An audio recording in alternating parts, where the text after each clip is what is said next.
जय Hind. Biology class में आपका स्वागत है। बाबू, हम बायोलॉजी क्लास में क्या पढ़ा रहे हैं? पाचन तंत्र ना। पाचन तंत्र का पार्ट 1 और पार्ट 2 वीडियो बना चुके हैं, है ना। तब कल की क्लास में हम क्या बता रहे थे बाबू? कहाँ तक हम पहुँचे हैं? पाचन तंत्र में हम कहाँ तक पहुँचे हैं? मुख तक पहुँचे है ना। अभी मुख के नीचे अभी मुहबे में हम लोग अटकल अभी है। अब अंदर नहीं गए। अब अंदर जाएंगे, आज हम अंदर जाएंगे। तो कल वाला रिवाइज कर ले। कल मेरा पूरा फोकस कोची पे था? दांत पर रिवाइज कर लेते कल वाला। दांत कितने प्रकार के होते हैं? दांत कई प्रकार के होते हैं? बोलो फटाफट। चारों प्रकार का नाम बोलो। इंसीजर, केनाइन, प्रीमोलर और मोलर। चलो, आज के मेरा टॉपिक है ग्रास नली अमाशय। ठीक है, ग्रास नली और अमाशय। ठीक है, यानी ग्रास नली यानी कि कल मुहबे तक अटकल थे, आज हम मुहबा के नीचे आएंगे। मुहबा के नीचे आएंगे। चलो, ग्रास नली। ग्रास नली इंग्लिश में बोलते हैं ऑसोफेगस। हिंदी बोलेंगे ग्रास नली। धोड़वा रे, ग्रास नली है धोड़वा। कल मुख के पढ़े ना। चलो, ग्रास नली यह मुख गुहा को अमाशय से जोड़ता है। यह मुख गुहा को अमाशय से जोड़ता है। देखो, ये मुख गुहा को अमाशय से जोड़ रहा है। अमाशय से ये है ग्रास नली। क्या चीज है? ग्रास नली। ये मुख गुहा को अमाशय से जोड़ रहा है कि नहीं जोड़ रहा है? ये मुख गुहा को अमाशय से जोड़ने का कार्य करती है। कौन करती है? अमाशय, नहीं ग्रास नली। कौन? ग्रास नली। ये मुख गुहा को अमाशय से जोड़ने का काम करती है, यानी पाइप के बराबर है। ऐसा में इसमें कोई पाचन क्रिया नहीं होता। ग्रास नली में कोई पाचन क्रिया नहीं होता। कैसे होगा? ये तो पाइप समान है। यहाँ से खाना खाए, हचाक मारी पेट में ला कुछ हल देता है। हाँ, चल जा पेट में। यह मुख गुहा को अमाशय जोड़ने का कार्य करती है। यह नली के समान होता है। किसके समान? यह नली के समान होता है। किसके समान? नली के समान, है ना। धोवा देखो ना, नली के समान तो है। अगर एक पर को चिप दे तो इसमें कोई पाचन क्रिया नहीं होता। बस ग्रास नली छोटा सा टॉपिक था, है ना रे। आप चलते हैं नीचे। अमाशय। क्या? अमाशय। तो ग्रास नली के नीचे कौन सी है? अमाशय, यानी पेट। अमाशय पेट बोलते हैं अमाशय को। इंग्लिश में बोलते हैं स्टोमच। अमाशय बोलो या पेट बोलो, बात है बरोबर। इंग्लिश बोलेंगे स्टोमच। जानते हैं अमाशय क्या है? यह थैलीनुमा आकृति होती है। थैला जैसा लूल नहीं होता है। बकरी उकड़ी तुम लोग काट के देखा हुआ किया होगा। पेटवा उसका चीरता है तो लूल अथी से निकलता, थैला जैसा रे। और में सब जो खाती है दिन भर, गाय बकरी दिन भर जितना चरी थी उसको पकड़ के सनिया पर काटता है तो तड़िया कर उसका पेटवा में घासिया उसिया रखा रहता है कि नहीं रहता है ना। उसका थैला जैसा लल्लर करते रहता है। उसका पेटवा फिर से निकाल लेता है, अमाशय को काटता है। नहीं काटता है? होली में तो देखने तुम लोग किया होगा। अब पेटवा चीरता है और उस खाली कचड़वे निकलता है। कचड़वा ना है जो दिन भर खाइए बेचारी। हाँ, मुर्गा भी वैसा ही। हम लोग भी वैसा ही है। ऐसा नहीं है। तो यह थैलीनुमा आकृति होती है जो भोजन को संग्रहित करने तथा पचाने कार्य करती है। जो भोजन को इकट्ठा करने और पचाने कार्य करती है। ऐसा समझ में? कौन? अमाशय यानी पेट। ऐसा समझ में? जितना खाना खाया सब पेट में तो ही जाता है ना। तो संग्रहित कर रहा है कि नहीं? स्टोर कर रहा है कि नहीं कर रहा है? और पचाने कार्य कर रहा है कि नहीं कर रहा है? तो अमाशय थैलीनुमा आकृति होती है जो भोजन को संग्रहित तथा पचाने कार्य करती है।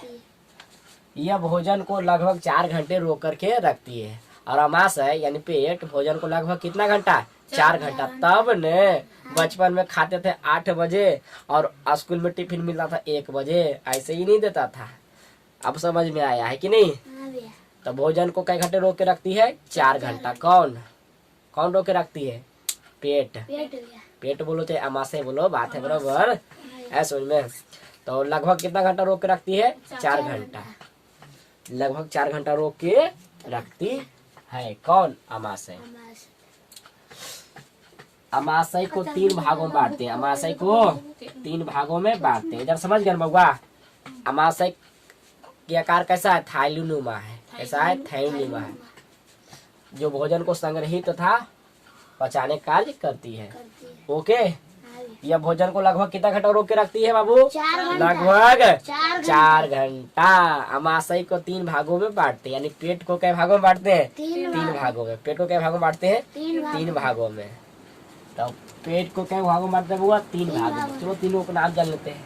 पहला भाग है कार्डियक, कार्डियक, कार्डियक। दूसरा है फंडिक, तीसरा है पाइलोरिक। कार्डियक, फंडिक और पाइलोरिक। Cardiac, fundic, pyloric. हाँ, फंडिक है वो लिखा हुआ। देख रहा कहाँ सोड़ा है तो मोहन। तो देखो अभी नाम बोले नहीं समझ में आएगा। काम देखो यहाँ पर जो चित्र बनाए ना डायग्राम, इसमें देखो तुम। ये अमाशय क्या है? ये मुगुआ। क्या? मुगुआ। और मुगुआ जुटा हुआ अमाशय और ग्रहणी। अमाशय और अरे सॉरी बोलने मिस्टेक कर दी है। ग्रास नली। ये क्या है? ग्रास नली है। ये क्या होगा? ग्रास नली। और नीचे क्या? पेट है। अमाशय क्या है? अमाशय। इस अमाशय को 3 भागों में बांटते हैं। क्या भागों में? 3 भागों में। तो ऊपर का जो पहला भाग है ना, कार्डियक है। अब जो बीच का भाग है जो फंडिक है, और जो और नीचे वाला भाग है ये। अच्छा कोई बात नहीं, तुमको कहने का मतलब है कि कौन सी करे तो तू cardiac, fundic, pyloric, fundic, fundic. अच्छा कह दे दिए ना। चलो कार्डियक, फंडिक था पाइलोरिक। कार्डियक, फंडिक था पाइलोरिक। अमाशय के भागों में बांटने में हुआ? 3 भागों में। कार्डियक, फंडिक और पाइलोरिक। ओके, तो अमाशय का पहला भाग है कार्डियक। पहला भाग है कार्डियक। अमाशय का दूसरा भाग फंडिक। अमाशय का तीसरा भाग पाइलोरिक। यानी कि अमाशय के ऊपरी भाग कार्डियक, बीच का भाग फंडिक, निचला पाइलोरिक। क्या? पाइलोरिक। इसका मतलब तुम लोग बता ही सकती हो कि जैसे हम लोग भोजन खाते हैं तो सबसे पहले कौन भाग में आता है? मारबो उल्टी झपड़, कार्डियक। और उसके बाद में किस में आता होगा? फिर पाइलोरिक, है ना? ये किसका? ये पूरा का पूरा क्या होगा? पेट है। क्या? ये पूरा पेट है। पेट में बटा हुआ 3 भाग। तो आप लोगों से पूछेगा कि अमाशय को कई भागों में बांटते हैं? कई भाग में बटा हुआ? 3। कई गो? 3। ओके, चलो अब एक करके जानते हैं। अमाशय को 3 भागों में बांटते हैं। एक करके जानते हैं।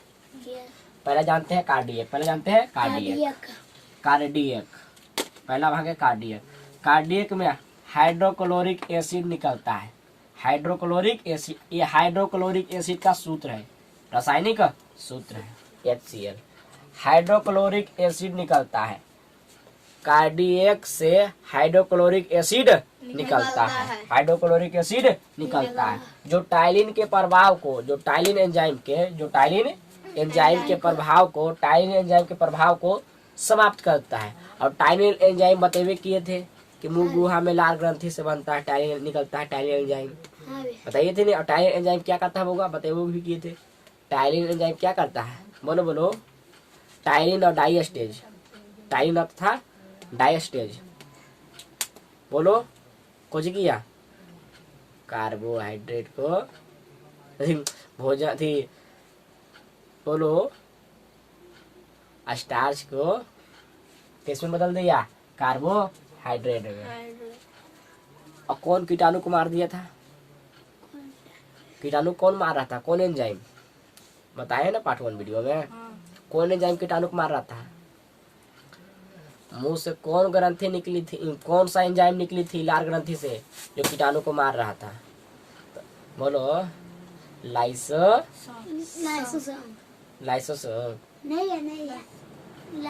बोलो जल्दी।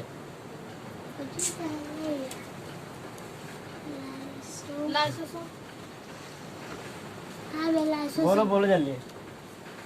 तो देखे सर, पागल का HCl निकलता है, यानी हाइड्रोक्लोरिक एसिड निकलता है जो टाइलिन के प्रभाव को समाप्त करता है और कीटाणु को मारता है, कीटाणु क्या करता है, मार देता है।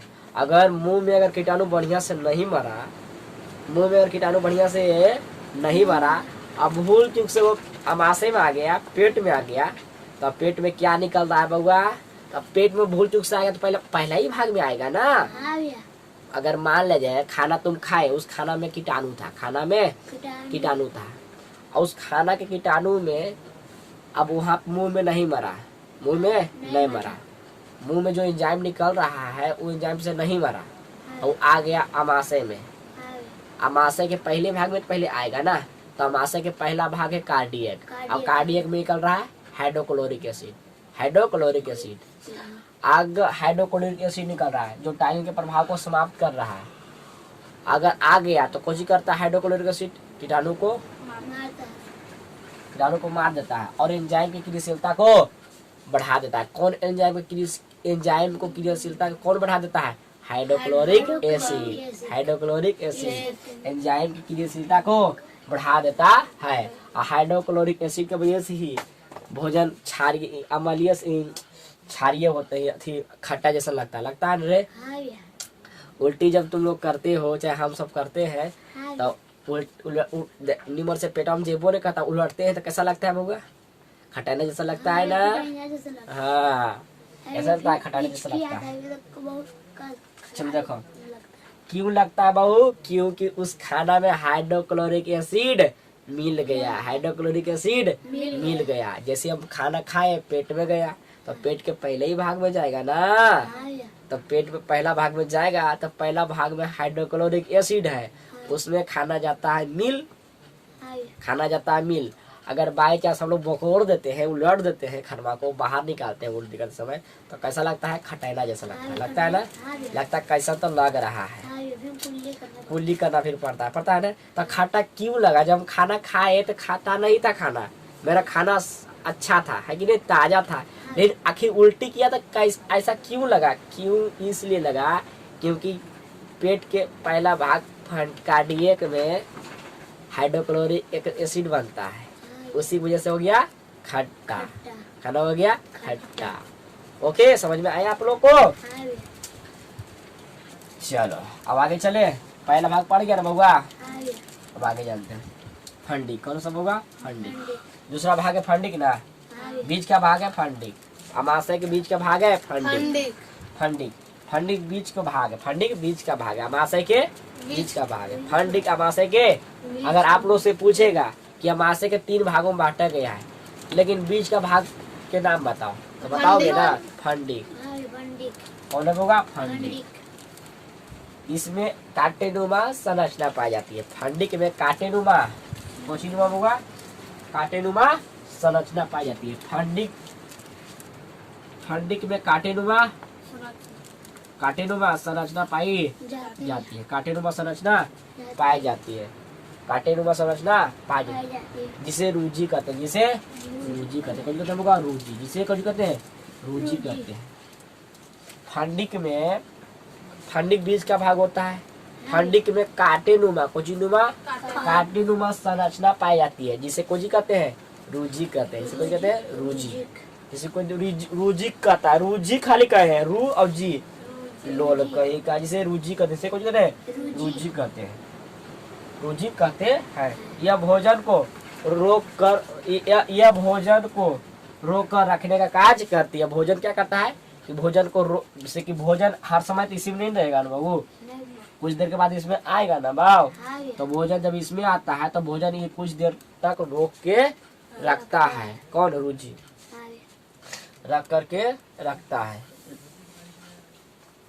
और जब हम भोजन नहीं किए रहते हैं, जब हम भोजन नहीं किए रहते हैं, तब जब भोजन हम नहीं किए रहते हैं तो रूजी अपने स्थान पर खड़े हो जाते हैं, अपने स्थान पर खड़े हो जाते हैं, जिससे पेट में चुभन में लगता है, क्या लगता है ना, चुभन, यानी पेट गड़ने लगता है, पेट गड़ने लगता है, क्या, अरे बाप रे बाप, बड़ी जोर से भूख लगल, बहुत जोर से भूखल पेट नहीं करता है, नहीं करता है, डोल के गड़ता है, भूखल पेट गड़ने लगता है, किसके वजह से, रूजी जो है अपने स्थान पर खड़ा हो गया, क्योंकि रूजी को क्या चाहिए, खाना चाहिए, कि वो रोक के रख सके, और उसको खाना मिल ही नहीं रहा है तो अपने स्थान पर खड़ा होगा कि नहीं होगा। तो अपने जब स्थान पर खड़ा हो जाता है तो लगता है कि चुभन पेट में होने लगा, पूरा पेट पूरा ऐठने लगता है कि नहीं, लगता है कि नहीं दाम ऐसा। अब कस के दर्द देने लगेगा दाम, तो इसीलिए भूखा रहता है तो आदमी को ऐसा महसूस होता है। आए समझ में, जब खाना हम खाते तो रूजी शांत हो जाता है कि अरे खाना आई गेलो, खाना आई गेलो। अपने स्थान पर खड़ा हो जाता है और पेट में क्या होने लगता है, चुभन होने लगता है। समझ में आ गया। इधर किसी कोई दिक्कत, बाबू बताओ ना, किसी कोई प्रॉब्लम। चलो तीसरा कौन सी है, तीसरा है पाइलोरिक, तीसरा है पाइलोरिक, तीसरा है पाइलोरिक। चलो एक बार पीछे पूछ लेते हैं, पीछे पूछ लेते हैं। बता बाबू, आमाशय किसे कहते हैं, आमाशय किसे कहते हैं, फटाफट बोलो। आमाशय किसे कहते हैं, ये थैलीनुमा आकृति होती है। आमाशय बोलो या पेट बोलो, बात है बराबर। पेट थैलीनुमा आकृति होती है जो भोजन को संग्रहित यानी कि स्टोर रखने का, संग्रहित रखने तथा पचाने काज करती है। भोजन को सीधे बोलो ना, पेट, पेट किसे कहते, पेट क्या करता है, पेट किसे कहते हैं। पेट थैलीनुमा आकृति होती है, थैलीनुमा आकृति होती है, जन्मे कट्टे बुलुरमा जैसा गोल गोल करते रहता अंदर में, गुल गुल गुल, थैलीनुमा आकृति होती है। पेट थैलीनुमा आकृति होती है, सिंपल। और यह भोजन को स्टोर रखने यानी संग्रहित तथा पचाने काज करती है, संग्रहित करने तथा पचाने काज करती है, यानी भोजन रो जमा करके और खाना को पचाने काज करती है। पेट को 3 भागों में बांटते हैं, पेट को 3 भागों में बांटते हैं। पहला भाग का नाम है कार्डियक, दूसरा का नाम है फंडिक, तीसरा का नाम है पाइलोरिक, सिंपल। और कार्डियक में HCl निकलता है, बनता है, HCl बनता है, और ये HCl कीटाणु को मार देता है और भोजन को खट्टा कर देता है, सिंपल, इजी, ओके।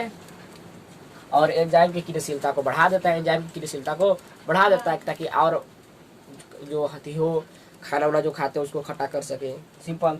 और फंडिंग बीच का भाग है, इसमें कांटेनुमा संरचना पाई जाती है जिसे कुछ कहते हैं, रुजि कहते हैं। फंडिंग बीच का भाग है, इसमें कांटेनुमा संरचना पाई जाती है जिसे रुजि कहते हैं, इसे रुजि कहते हैं, सिंपल। रुजि भोजन को रोक कर रखने का कार्य करती है, रुजि क्या करता है, भोजन को रोक के रखने का कार्य करती है, रोक के रखने का कार्य करती है। जब हम यदि हम खाना नहीं खाए रहते हैं तो रुजि अपने स्थान पर खड़ा हो जाते हैं, जिससे हमें पेट में चुभन होने लगते हैं, यानी भूख का एहसास होने लगते हैं और पेट में दर्द होने लगता है ज्यादा देर नहीं खाना खाओगे तो। अब भोजन को आमाशय भोजन को लगभग 4 घंटे रोक के रखती है। और ये तीनों जो भाग है तो आमाशय में ही तो आता है, सिंपल, कोई दिक्कत। तो तीसरा भाग जाने हैं, तीसरा कौन सी है, पाइलोरिक ना। तो फिलहाल आप लोग इसको स्क्रीनशॉट लीजिए, उसके बाद में आगे बढ़ते हैं।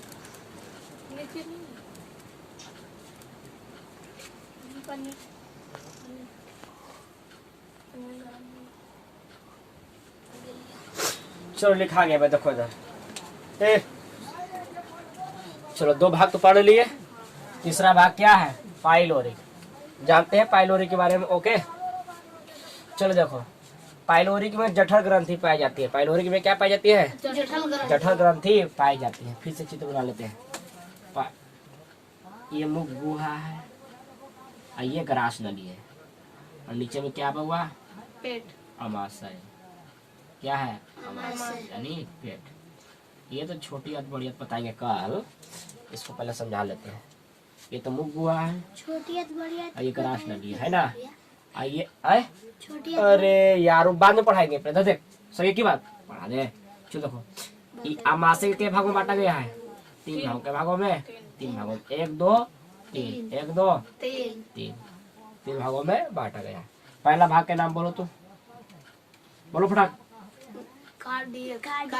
कार्डियक, फंडिक, दूसरा बोलो फंडिक, पाइलोरिक, पाइलोरिक, लोल कहीं का भुला जाते हो।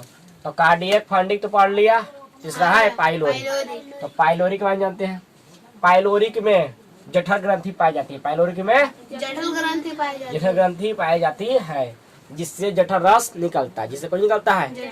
पाइलोरिक में जठर ग्रंथि पाई जाती है जिससे जठर रस निकलता है। जठर रस की इंग्लिश बोलते हैं gastric juice, gastric juice, gastric juice. जठर रस की इंग्लिश बोलते हैं गैस्ट्रिक जूस, जिससे जठर रस निकलता है। जठर रस किससे निकलता है? जठर ग्रंथि से। और जठर ग्रंथि किसमें पाया जाता है? फटाफट बोल पाओ, किसमें पाया जाता है? पाइलोरिक में। पानी गर्म है, देखो आगे देखो, जठर ग्रंथि किससे निकला बहू? पाइलोरिक से। पाइलोरिक में पाया जाता है। और जठर ग्रंथि से क्या निकला? जठर रस, बोलो इंग्लिश में तो गैस्ट्रिक जूस निकलता है। जब जठर ग्रंथि नहीं काम करता है, जब जठर ग्रंथि पाया जाता है किसमें होगा? पाइलोरिक में। जब जठर ग्रंथि नहीं काम करता है, काम नहीं करता है, तो समझ जाओ कि आदमी बीमार है, पता है कि नहीं? तो कौन सा बीमार, कौन सा रोग है भाव? तो उस रोग को गैस्ट्रिक रोग कहते हैं। कौन सा रोग कहते हैं? गैस्ट्रिक कहते हैं। ओके, पाइलोरिक में जठर ग्रंथि पाई जाती है। जठर ग्रंथि काम नहीं करेगा तो उस रोग को क्या कहते हैं बाबा? गैस्ट्रिक रोग। कौन सा रोग? गैस्ट्रिक रोग कहते हैं। जठर रस में रेनिन तथा पेप्सिन पाए जाते हैं। देखो बउआ, जठर ग्रंथि से निकला, जठर ग्रंथि से क्या निकला? जठर ग्रंथि से क्या निकला बउआ? फटाफट बोलो तो। जठर ग्रंथि से क्या निकला? जठर ग्रंथि से क्या निकला बउआ? जठर रस। क्या निकला? जठर रस, जठर रस। इंग्लिश में बोलेंगे गैस्ट्रिक जूस, गैस्ट्रिक जूस। और जठर रस से क्या निकलता है? जो देखो, जठर रस से निकलते हैं रेनिन तथा पेप्सिन, रेनिन तथा पेप्सिन,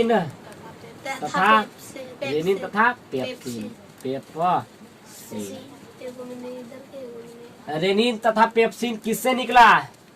जठर रस से, जठर रस से। और जठर रस किससे निकला? जठर ग्रंथि से। और जठर ग्रंथि किसमें पाया जाता है? पाइलोरिक में। और पाइलोरिक कहाँ किसमें पाया जाता है? अमाशय में। अमाशय किसमें पाया जाता है? शरीर में। सिंपल, कितना अच्छा है। फिर से बोले, ओके चलो। रेनिन तथा पेप्सिन किससे निकला? और जठर रस किससे निकला? और जठर ग्रंथि किसमें पाया जाता है? पाइलोरिक में। पाइलोरिक में। पाइलोरिक किसमें पाया जाता है? पेट में। और पेट किसमें पाया जाता है? शरीर में। सिंपल, वाह। अब आगे देखो, चलो बाबू, जठर रस में से निकला रेनिन तथा पेप्सिन, निकला रेनिन तथा पेप्सिन। लेकिन रेनिन और पेप्सिन करता क्या है? जानेंगे ना? अरे जानेंगे ना भाऊ, रेनिन और पेप्सिन क्या करता है? रेनिन तथा पेप्सिन पाया जाता है। जठर रस में रेनिन तथा पेप्सिन पाया जाता है। जठर रस में रेनिन तथा पेप्सिन पाया जाता है। पाया जाता है तो करेगा कुछ, जानेंगे बाबू। अब अगला देखो, रेनिन। पहले जानेंगे रेनिन, पहले जानेंगे रेनिन। रेनिन दूध को दही बदलता है। रेनिन कब करता है? कि दूध को दही बदलता है, दूध को दही बदलता है। तब न बचवा बचतनी को में दूध पीता है। और जब बकौरता है तो दहिया बकौरता है, बकौरता है ना? उल्टी बउआ जब करता है तो दही नहीं करता है छोटा सा बालक। किसके वजह से निकलता है दही? क्योंकि पेट अमाशय में जठर ग्रंथि पाई जाती है। जठर ग्रंथि में जठर रस निकलते हैं। और जठर रस में रेनिन तथा पेप्सिन पाए जाते हैं। जठर रस में रेनिन पाया जाता है। रेनिन को क्या? दूध को दही बदलता है, दूध को दही बदलता है। तब तो छोटा बालक दूध पीता है और उल्टी करता है। कैसा? दही जैसा करता है ना? दही को कौन बदल दिया? रेनिन। कौन बदल दिया? रेनिन।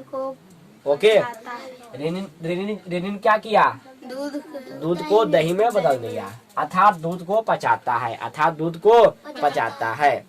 तुम पियोगे दूध, अब पेट में बन जाएगा दही। पेट में बन जाएगा, किसके वजह से दही बनेगा? रेनिन के वजह से। रेनिन के वजह से। किसकी वजह से? रेनिन के वजह से। हाँ, तो उससे अच्छा है कि दही पी लो, है ना? सस्ता पड़ेगा। आईसीयू भी पेट में जाकर के दही बनवे करना है, उससे अच्छा दही पी लो।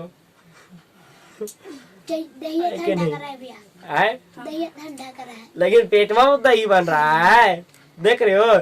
हम लोग यहाँ पीते हैं दूध, अब पेट में बन जाता दही, है ना? अब कौन बनाता है दहिया? कौन बना देता है? रेनिन। और रेनिन कहाँ से निकला? जठर रस। और जठर रस किस में से निकला? जठर ग्रंथि। और जठर ग्रंथि किस में पाया जाता है? अमाशय में, पेट में। चलो, अमाशय में पाया जाता है। अच्छा देखो, रेनिन दूध दूध को दही में बदल देता है, अर्थात दूध को पचाता है। रेनिन क्या करता है? दूध को पचाता है, दूध को पचाता है। जितना हुमस के दूध पीते हो तो पचाता है कि नहीं पचाता है? कोई तो ढेर दूध पी लेता है, उसको अनपच हो जाता होता है कि नहीं? दूध कैपेसिटी से नहीं पीना चाहिए, लिमिट से नहीं पीना चाहिए। पीने का क्षमता तुम्हें 1 पौवा का है और रोज 1 पौवा पी रहे हो, अब अचानक पी लोगे 1 किलो दूध, 1 किलो दूध तो पचाएगा अंदर में? नहीं पचाएगा, तो गड़बड़ा देता है पेट को, गड़ाता है कि नहीं गड़ाता है? यानी कि तुम्हारा पेट में जो रेनिन है उतना लिमिट कर लिया था, पचाने का क्षमता कर लिया था, लेकिन तुम बाई चांस दबा के पी लेते हो तो कोची करेगा रेनिन? पगला जाएगा कि नहीं पगला जाएगा? फिर कहेगा जो हम दूध को दही में बदलबे नहीं करो, जो हम दूध के पचेबे नहीं करो, जो नहीं पचेबो तो जो तो अनपच हो जाएगा। क्या हो जाएगा? अनपच हो जाएगा। हाँ, तो अनपच कर देता है कि नहीं कर देता है? तो इसका मतलब लिमिट है। तो रेनिन दूध को दही में बदलता है, दूध को पचाता है। तो दूध पीते हैं तो दूध को कौन पचाता है? रेनिन। दूध पीते हैं तो दूध को पचाता कौन है? रेनिन। अगर ज्यादा पी ले तो दूध अनपच हो जाता है, पता है ना? यानी दूध रेनिन नहीं पचा पाया, उतना सारा दूध को रेनिन नहीं पचा पाया। और सिंपल में सोचो ना, अगर जैसे तुम ही सोचो, अगर देगा मान ले जाए कि छोटा मोटा काम करने के लिए तो कर लोगे, अब बड़ा काम करने के लिए दूध कर पाओगे? नहीं कर पाओगे।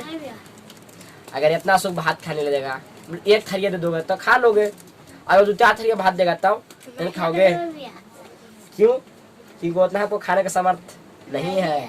उसी प्रकार रेनिन कहता कि अरे पगला, रोज पूरे आता है एक गिलास यानी 1 पौवा, आज अचानक पी लिया 1 किलो, हम नहीं पचे वो जो। हाँ, वो कर देता है। देखो ना, रेनिन दूध में केसिन प्रोटीन को, दूध में कौन सा प्रोटीन है बउआ? दूध में केसिन प्रोटीन है। कौन सा प्रोटीन है? दूध में केसिन प्रोटीन है। दूध में कौन सा प्रोटीन है? Casein protein. अगर आप लोग से पूछेगा कि दूध में कौन सा प्रोटीन है तो बोलना केसिन। कौन सा प्रोटीन? केसिन। केसिन। तो दूध में कौन सा प्रोटीन है बउआ? केसिन। जो हम दूध पीते हैं उस दूध में कौन सा प्रोटीन है? केसिन। केसिन। केसिन। दूध में केसिन प्रोटीन को, केसिन प्रोटीन को, केसिन प्रोटीन को कैल्शियम पारा कैसिनेट, कैल्शियम पारा कैसिनेट, कैल्शियम पारा कैसिनेट में बदल देता है। कोची में बदलता है बउआ? केसिन प्रोटीन को, केसिन प्रोटीन को कोची में बदल दिया बउआ? कैल्शियम केसिन प्रोटीन को कोची में बदल दिया? केसिन प्रोटीन को कैल्शियम पारा कैसिनेट बदल दिया। पारा कैसिनेट में बदल देता है, चाहे बदल दिया। कौन बदल दिया? रेनिन। कौन बदल दिया? रेनिन। रेनिन। रेनिन एक साथ कितना काम कर रहा है देख रहे हो? पहले तो दूध को दही में बदला, उसके बाद में अर्थात दूध को पचाया भी है। बता तो पचाया कि नहीं पचाया है? और दूध में जो पा रहा है प्रोटीन उसको भी बदल दिया है कि नहीं? कैल्शियम कैल्शियम पारा कैसिनेट में बदल दिया। बोला कि जो तुम्हारा दूध जो प्रोटीन है केसिन उसको भी हम बदल देंगे, तो उसको भी बदल दिया, उसको भी बदल दिया। कौन? रेनिन। रेनिन। किसी कंफ्यूजन? तो देख रहे हो कितना बड़ा काम कर रहा है रेनिन। देख रहे हो बुआ, रेनिन कितना बड़ा काम कर रहा है। ओके, अगला कौन है? पेप्सिन। क्या है? पेप्सिन। पेप्सिन भी जान लेते हैं, बढ़िया सुनिएगा आप लोग। पेप्सिन। पेप्सिन। पेप्सिन प्रोटीन को पचाता है। जितना भी हम प्रोटीन वाला चीज खाते हैं, पदार्थ खाते हैं, प्रोटीन वाला पदार्थ खाते हैं, बादाम तदाम नारियल तारियल जो खाते हैं हम सब, या खाना वाना जो खाते हैं हम सब, जिसमें प्रोटीन पाया जाता है, इसमें प्रोटीन भरपूर पाया जाता है, उसको हम खाते हैं तो पचाता है कि नहीं? पचना चाहिए ना। तो वही कह रहे हैं कि पेप्सिन प्रोटीन को पचाता है, प्रोटीन को पचाता है।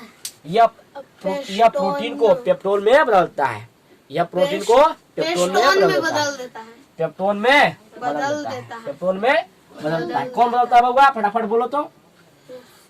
पेप्सिन। कौन बदलता है? पेप्सिन। पेप्सिन क्या किया बाबा? अगर प्रोटीन खाए हो ना, प्रोटीन वाला खाना, प्रोटीन वाला खाना खाए हो, प्रोटीन वाला खाना खाए हो तो प्रोटीन को कोचिंग बदलता होगा पेप्टोन में। कोचिंग पेप्सिन क्या करता है? पेप्सिन क्या करता है कि प्रोटीन को पेप्टोन में बदल देता है। पेप्टोन में बदल देता है। छोहाड़ा किस्म से प्रोटीन रहता है कि नहीं, पर प्रोटीन रहता है। अंडा वंडा में प्रोटीन रहता है कि फल फूल में प्रोटीन रहता है कि नहीं रहता है? रहता है ना बाबू। वो सब जो खाना सब खाते हैं तो जब प्रोटीन गया पेट में, तब पेट में गया तो पेट के निचला भाग में गया, किसमें? पाइलोरिक में। अब पाइलोरिक में जठर ग्रंथि है, और जठर ग्रंथि से जठर रस निकलता है, और जठर रस में तो पाया जाता है पेप्सिन पाया जाता है। अगर प्रोटीन खाए हो तो पेप्सिन काम करेगा। कौन काम करेगा? पेप्सिन। पेप्सिन क्या करेगा कि प्रोटीन को पेप्टोन में बदल देता है, पेप्टोन में बदल देता है, पेप्टोन में बदल देता है। सिंपल। आप सुनो, इतना खाना मैसा गया लेदवा में, देख रहे हो? इतना खाना मैसा गया एकदम पेटा में, ना मैसा गया कि नहीं मैसा गया? तो खानवा का रूप चेंज होगा कि नहीं चेंज होगा? अरे खानवा इतना पहले जैसे तुम खाया दली दर्शन भाता को, तो पहले मुंह में चिबा के एकदम पूरा पूरा पिल कर दिया ना। बढ़िया सुनते जाओ। पार्ट 1 वीडियो में बताए कि जैसे खाना खाते तो मुंह गुहा में लार ग्रंथि पाई जाती है, और लार ग्रंथि से चिपचिपा बनाता है एंजाइम। बताइए कि है एंजाइम निकालता है डाइजेस्टेज म्यूलिन एंजाइम भोजन को चिपचिपा बनाता है, कहता है ना। तुम मुंह में पूरा लसरा दिया, खाना को चिपचिपा बना दिया एकदम, है कि नहीं? पिल बना दिया। और कठिया तो आएगा तो कठिया तो कुछ होता नहीं है, चूचा फड़ास मरी पेटा में आएगा। तो पेट में आएगा तो पहले भाग में आएगा ना। पेट में 3 भाग में, तो पेट के पहले भाग में आएगा। तो पेट का पहला भाग क्या है? कार्डियक। अब कार्डियक में हाइड्रोक्लोरिक एसिड रहता है, यानी पहले जैसे आया तो भोजन को खट्टा बना दिया, भोजन को खट्टा बना दिया ना खट्टा। अब खट्टा बन गया, एजे पर भोजन बन गया पहले भाग में, पेट का पहले भाग में। अब खट्टा बन गया, अब दूसरा भाग में आएगा। अब यहाँ पर बन गया खट्टा, यहाँ पर बन गया खट्टा, क्योंकि भोजन आया यहाँ पर ही, भोजन यहाँ पर ही आया, यहाँ पर आया तो बन गया खट्टा, भोजन बन गया खट्टा। और भूल चूसर कीटाणु आया तो वो भी समाप्त हो जाएगा, वो भी समाप्त हो जाएगा वहाँ पर ही, ठीक है। अब बन गया खट्टा यहाँ पर। अब भोजन इसमें आएगा दूसरा भाग में। दूसरा भाग का नाम क्या होगा? फंडिक। अब फंडिक में स्टोर रखता है कौन? रूजी नामक परत। अगर इसको रोजी को अगर नहीं मिलेगा भोजन तो खड़ा हो जाता है, जिसे चुभन होने लगता है, चुभन होने लगता है पेट में। कहता है बाप रे बाप भूख लगलो रे, खाए दे भैयो गे, खाए दे। अब तीसरा फिर कुछ रुकने के बाद में फिर आता है खाना किसमें? पाइलोरिक में। अब पाइलोरिक में जठर ग्रंथि पाई जाती है, जठर ग्रंथि पाई जाती है, और जठर ग्रंथि से जठर रस निकलता है, और जठर रस में रेनिन तथा पेप्सिन पाया जाता है। कहता है कि कोची खाया रे तू, कोची खाया रे, दूध पी लिया तू, हचाक मेरी दूध आ जाएगा, दूध तू पी लिया है, निकल तो रे रेनिनवा निकल तो रे, पछाते रे, दूध पी ले को है। तो ठीक पचावे भैया, तुरंत रेनिन निकलता है जठर रस से। अब पचाना शुरू करने लगता है, पचाना शुरू करता है। अगर जल्दी नहीं पचा, इन्हीं तरह अनपच हुई तो पचा जल्दी, कहता पचा रहे हैं। कहता पचीते अगर नहीं इससे बर्दाश्त होता है, कहते हमारा सब बर्दाश्त नहीं होता, काहे कि ज्यादा पी लेल को बर्दाश्त नहीं होगा। तो कोशिश करता है फिर अनपच करता है, फिर कोई करता है अनपच, तो लाइटरिंग वूटिंग भी हो जाते हैं कि अनपच हो गया, समारा नहीं। अब जितना सब नारियल खाया तो उसमें प्रोटीन है, तो पेप्सिन निकलेगा, वो भी करेगा क्रिया। तो भोजनमा जो है पूरा दम लसस आ जाएगा, पूरा दम पिल हो जाएगा, कि नहीं हो जाएगा? तो भोजन का रूप चेंज हो गया कि नहीं चेंज हो गया? रूप जब चेंज हो गया तो उस रूप के कहते हैं। अब आगे सुनो, भोजन अब कायम आए।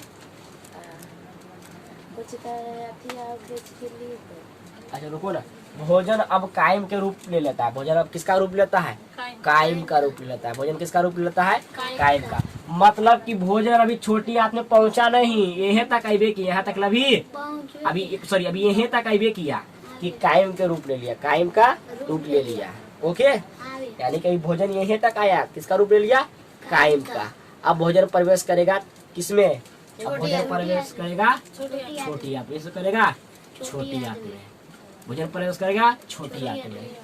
तो छोटी आंत में जैसे भोजन प्रवेश करेगा तो उसके बारे में हम कल के वीडियो में बताएंगे, ठीक है? छोटी आंत बड़ी आंत बताएंगे। हाँ बताएंगे, अभी बताएगा, उसका नाम बताए सिर्फ लोल, उसका काम कहाँ बताए हैं, काम बताएंगे आए कल के वीडियो में, ठीक है? अग्नाशय, लीवर कल बताएंगे सब क्या करता है। ओके, तो आप लोग इसको 1 शॉट लीजिए फोटो। चलो एक बार रिवाज कर ले, बोलिए। कल भी हंसी बात है, चलो रिवाज कर ले बउआ। जो आज के क्लास में हम पढ़ाए हैं उसके बारे में रिवाइज कर ले। हाँ भैया। चलो बताओ तुम लोग बहू कि आज के क्लास में क्या बताए हैं। अमाशय और ग्रास नली। हाँ, अमाशय और ग्रास नली है ना। ग्रास नली कुछ नहीं रे, पाई के समान है ना। हाँ भैया। और सिर्फ अमाशय को मुंह भाग जोड़ने का काज करता है, हाँ भैया। वो कोई खास चीज नहीं है। मेन है ग्रास नली। अमाशय क्या है? अमाशय बोले तो पेट। पेट को कई भागों में बांटा गया है, फटाफट रिवाज कर ले। पेट को कई भागों में बांटा गया बाबा? 3 भागों में बांटा गया है। कई भागों में? 3 भागों के नाम बोलो फटाफट। कार्डियक, फंडिक तथा पाइलोरिक। कार्डियक में एसीएल निकलता बनता है, ठीक है, निकलता है। और एसीएल भोजन को खट्टा बनाता है, अमलीय। ओके। और दूसरा फंडिक, दूसरा है फंडिक। फंडिक में रुचि नामक परत है जो भोजन को, हाँ, रुचि नामक परत जो भोजन को क्या करता है? रोक के रखता है, अर्थात रोक के रखता है। अगर भोजन उसको नहीं मिलेगा तो क्या होगा? वो अपने स्तर पर खड़ा, जिसे क्या लगता है? चुभन होने लगता है, चुभन होने लगता है। और तीसरा भाग है पाइलोरिक। पाइलोरिक में जठर ग्रंथि पाई जाती है। जठर ग्रंथि इंग्लिश में बोलते हैं जठर, सॉरी, पाइलोरिक में जठर ग्रंथि पाई जाती है। और जठर ग्रंथि निकलता है जठर रस, इंग्लिश में बोलते हैं गैस्ट्रिक जूस, गैस्ट्रिक जूस। और जठर रस में रिन तथा पेप्सिन पाए जाते हैं। सिंपल है कि नहीं। अमाशय में लगभग भोजन को 1 घंटा रोक के रखते हैं होगा? 4 घंटा। यहाँ पर रुका, यहाँ पर रुका, यहाँ पर रुका, तो इस प्रोसेस में लग जाता है 4 घंटा। ओके, किसी को दिक्कत, कंफ्यूजन? अब यहाँ तक आते हैं तो भोजन किसका रूप लेता है? कायम का। किसका रूप लेता है? कायम का। तो आशा करते हैं कि आप लोग को भी समझ में आ गया होगा जो वीडियो देख रहा भाई। तब तक के लिए जय हिंद, जय बिहार, जय बिहार, जय भारत।